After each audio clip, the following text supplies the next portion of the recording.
a WikiVidi documentaries production. Don't forget to like and subscribe. Enjoy. Commonwealth of Nations. The Commonwealth of Nations, also known as simply the Commonwealth, is an intergovernmental organisation of 53 member states that are mostly former territories of the British Empire. The Commonwealth operates by intergovernmental consensus of the member states, organised through the Commonwealth Secretariat, and non-governmental organisations, organised through the Commonwealth Foundation. The Commonwealth dates back to the mid-20th century, with the decolonisation of the British Empire through increased self-governance of its territories. It was formally constituted by the London Declaration in 1949, which established the member states as free and equal. The symbol of this free association is Queen Elizabeth II, who is the head of the Commonwealth, and while there are over 31 republics and 5 monarchies who have a different monarch, the Queen is the ceremonial head of state and reigning constitutional monarch of only 16 members of the Commonwealth, known as Commonwealth realms. The position of the Crown remains legally distinct from the position of monarch and the position of the head of the Commonwealth. The Queen has since ceased to be the head of state or have any formal position in several nations of the Commonwealth, including India, Pakistan, Sri Lanka, Malaysia and Singapore. Member states have no legal obligation to one another. Instead, they are united by language, history, culture, and their shared values of democracy, free speech, human rights, and the rule of law. These values are enshrined in the Commonwealth Charter and promoted by the quadrennial Commonwealth Games. The Commonwealth covers more than 29,958,050 square kilometers, equivalent to 20% of the world's land area. It spans all 6 inhabited continents. With an estimated population of 2.419 billion people, nearly a third of the world population, the Commonwealth in 2014 produced a nominal gross domestic product of $10.45 trillion, representing 14% of the gross world product, while measured nominally, and 17% of the gross world product when measured in purchasing power parity. Origin: Queen Elizabeth II, in her address to Canada on Dominion Day in 1959, pointed out that the Confederation of Canada on the 1st of July 1867 had been the birth of the first independent country within the British Empire. She declared, "So, it also marks the beginning of that free association of independent states which is now known as the Commonwealth of Nations." As long ago as 1884, Lord Rosebery had described, while visiting Australia, the changing British Empire, as some of its colonies became more independent, as a Commonwealth of Nations. Conferences of British and colonial prime ministers occurred periodically, from the first one in 1887, leading to the creation of the Imperial Conferences in 1911. The Commonwealth developed from the Imperial Conferences. A specific proposal was presented by Jan Smuts in 1917 when he coined the term the British Commonwealth of Nations, and envisioned the future constitutional relations and readjustments in essence. At the Paris Peace Conference of 1919 by delegates from the Dominions as well as Britain, the term first received imperial statutory recognition in the Anglo-Irish Treaty of 1921, when the term British Commonwealth of Nations was substituted for British Empire in the wording of the oath taken by members of Parliament of the Irish Free State. Dominions. In the Balfour Declaration at the 1926 Imperial Conference, Britain and its dominions agreed they were equal in status, in no way subordinate one to another in any aspect of their domestic or external affairs, though united by common allegiance to the Crown, and freely associated as members of the British Commonwealth of Nations. These aspects to the relationship were formalised by the Statute of Westminster in 1931, which applied to Canada without the need for ratification, but Australia, New Zealand, and Newfoundland had to ratify the statute for it to take effect. Newfoundland never did, as on the 16th of February 1934, with the consent of its Parliament, the government of Newfoundland voluntarily ended and governance reverted to direct control from London. Newfoundland later joined Canada as its 10th province in 1949. Australia and New Zealand ratified the statute in 1942 and 1947 respectively, although the Union of South Africa was not among the dominions that needed to adopt the Statute of Westminster for it to take effect. two laws, the Status of the Union Act, 1934, and the Royal Executive Functions and Seals Act of 1934, were passed to confirm South Africa's status as a sovereign state. Decolonisation and self-governance. After World War II ended, the British Empire was gradually dismantled. Most of its components have become independent countries, whether Commonwealth realms or republics, and members of the Commonwealth. There remain the 14 mainly self-governing British overseas territories which retain some political association with the United Kingdom. In April 1949, following the London Declaration, the word British was dropped from the title of the Commonwealth to reflect its changing nature. Burma and Aden are the only states that were British colonies at the time of the war not to have joined the Commonwealth upon independence. Former British protectorates and mandates that did not become members of the Commonwealth are Egypt, Iraq, Transjordan, British Palestine, Sudan, British Somaliland, Kuwait, Bahrain, Oman, Qatar, and the United Arab Emirates. Declining roles.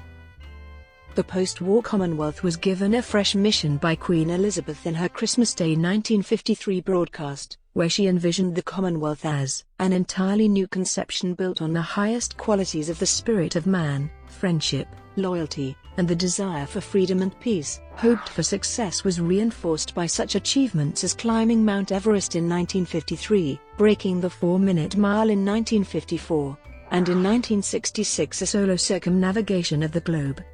However, the humiliation of the Suez Crisis of 1956 badly hurt morale of Britain and the Commonwealth as a whole. More broadly, there was the loss of a central role of the British Empire, the defence of the empire. That role was no longer militarily or financially feasible, as Britain's withdrawal from Greece in 1947 had painfully demonstrated. Britain itself was now just one part of the NATO military alliance in which the Commonwealth had no role apart from Canada. The ANZUS Treaty of 1955 linked Australia, New Zealand, and the United States in a defensive alliance, with Britain and the Commonwealth left out. The second major function of the Empire made London the financial centre of the system. After the Second World War, the British Treasury was so weak that it could not operate independently of the United States. The loss of defence and financial roles, furthermore, undermined Joseph Chamberlain's early 20th century vision of a world empire that could combine imperial preference, mutual defence, and social growth. Furthermore, Britain's cosmopolitan role in world affairs became increasingly limited, especially with the losses of India and Singapore. While British elites at first hoped the Commonwealth would preserve and project British influence, they gradually lost their enthusiasm, argues Krishnan Srinivasan. Early enthusiasm waned as British policies came under fire in Commonwealth meetings. Public opinion became troubled as immigration from non-white member states became large-scale. Republics. On the 18th of April 1949, Ireland formally became a republic in accordance with the Irish Republic of Ireland Act 1948. Because it did this, it was automatically excluded from the Commonwealth. While Ireland had not actively participated in the Commonwealth since the early 1930s, and was content to leave the Commonwealth, other dominions wished to become republics without losing Commonwealth ties. The issue came to a head in April 1949 at a Commonwealth Prime Ministers meeting in London. Under the London Declaration, India agreed that, when it became a republic in January 1950, it would accept the British sovereign as a symbol of the free association of its independent member nations and as such the head of the Commonwealth. Upon hearing this, King George VI told the Indian politician Krishna Menon, "So, I've become as such." The other Commonwealth countries recognised India's continuing membership of the association.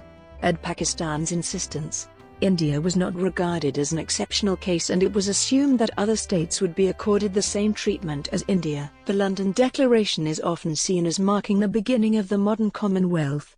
Following India's precedent, other nations became republics, or constitutional monarchies with their own monarchs, while some countries retained the same monarch as the United Kingdom, but their monarchies developed differently, and soon became fully independent of the British monarchy. The monarch is regarded as a separate legal personality in each realm, even though the same person is monarch of each realm. New Commonwealth. Planners in the interwar period, like Lord Davis, who had also taken a prominent part in building up the League of Nations Union. In the United Kingdom, in 1932 founded the new Commonwealth Society, of which British section Winston Churchill became the president. This new society was aimed at the creation of an international air force to be the arm of the League of Nations, to allow nations to disarm and safeguard the peace. The term New Commonwealth has been used in the UK to refer to recently decolonised countries, predominantly non-white and developing. It was often used in debates about immigration from these countries. Britain and the pre-1945 dominions became informally known as the Old Commonwealth, or more pointedly as the White Commonwealth. Plan G and inviting Europe to join.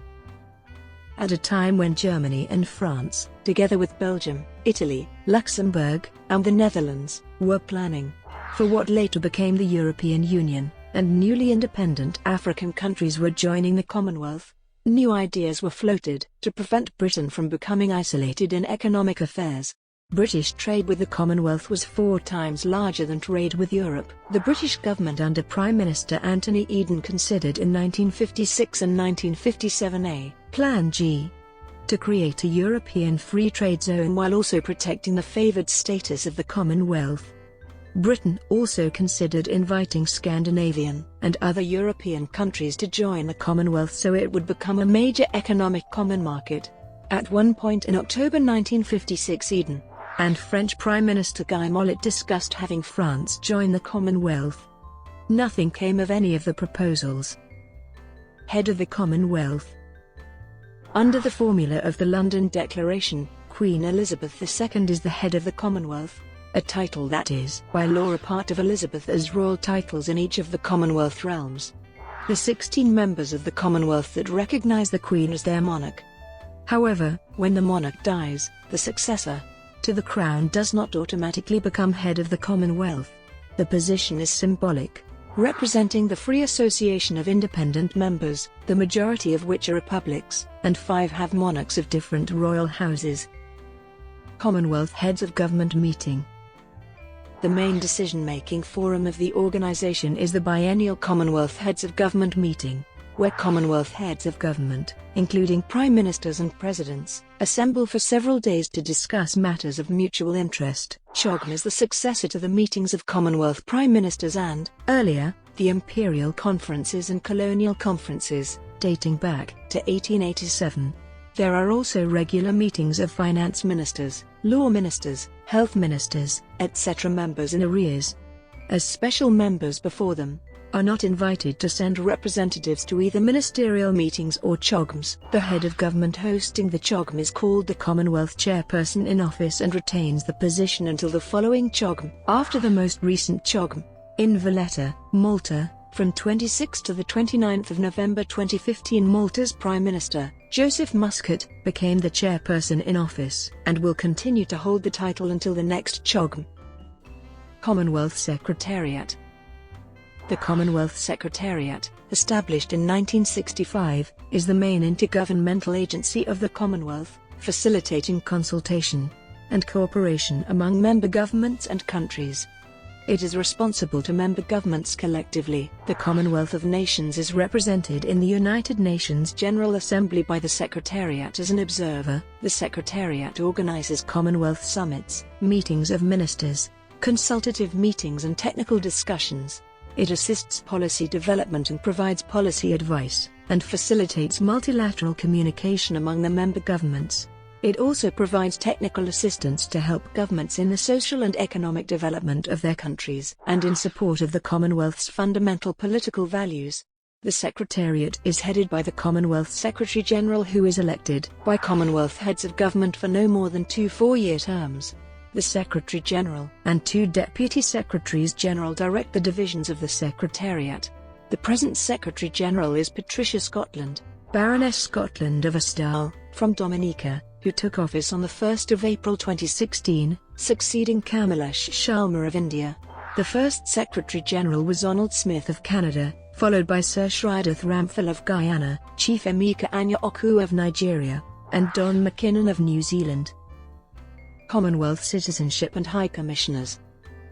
In recognition of their shared heritage and culture, Commonwealth countries are not considered to be foreign to each other, although the technical extent of this concept varies in different countries.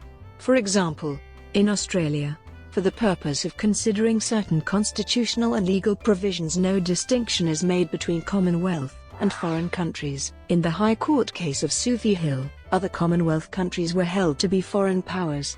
Similarly, in Nolan v. Minister for Immigration and Ethnic Affairs, the nationals of other Commonwealth realms were held to be aliens. Nevertheless, the closer association amongst Commonwealth countries is reflected at least in the diplomatic protocols of the Commonwealth countries. For example, when engaging bilaterally with one another, Commonwealth governments exchange High Commissioners instead of ambassadors between two Commonwealth realms. They represent the head of government rather than the head of state. In addition, some members treat resident citizens of other Commonwealth countries preferentially to citizens of non-Commonwealth countries. Britain, and several others, mostly in the Caribbean, grant the right to vote to Commonwealth citizens who reside in those countries. In non-Commonwealth countries in which their own country is not represented, Commonwealth citizens may seek consular assistance at the British Embassy. Other alternatives can also occur, such as an emergency consular services agreement between Canada and Australia that began in 1986. Criteria. The criteria for membership of the Commonwealth of Nations have developed over time from a series of separate documents. The Statute of Westminster 1931, as a fundamental founding document of the organisation, laid out that membership required dominionhood. The 1949 London Declaration ended this, allowing Republican and indigenous monarchic members on the condition that they recognised the British monarch as the head of the Commonwealth. In the wake of the wave of decolonisation in the 1960s, these constitutional principles were augmented by political, economic, and social principles. The first of these was set out in 1961, when it was decided that respect for racial equality would be a requirement for membership, leading directly to the withdrawal of South Africa's re-application. The 14 points of the 1971 Singapore Declaration dedicated all members to the principles of world peace, liberty, human rights, equality, and free trade. These criteria were unenforceable for 2 decades, until, in 1991, the Harare Declaration was issued, dedicating the leaders to applying the Singapore principles to the completion of decolonisation, the end of the Cold War, and the end of apartheid in South Africa. The mechanisms by which these principles would be applied were created, and the manner clarified by the 1995 Millbrook Commonwealth Action Programme, which created the Commonwealth Ministerial Action Group, which has the power to rule on whether members meet the requirements for membership under the Harare Declaration.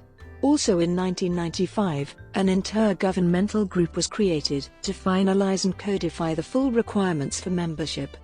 Upon reporting in 1997, as adopted under the Edinburgh Declaration, the Intergovernmental Group ruled that any future members would have to have a direct constitutional link with an existing member.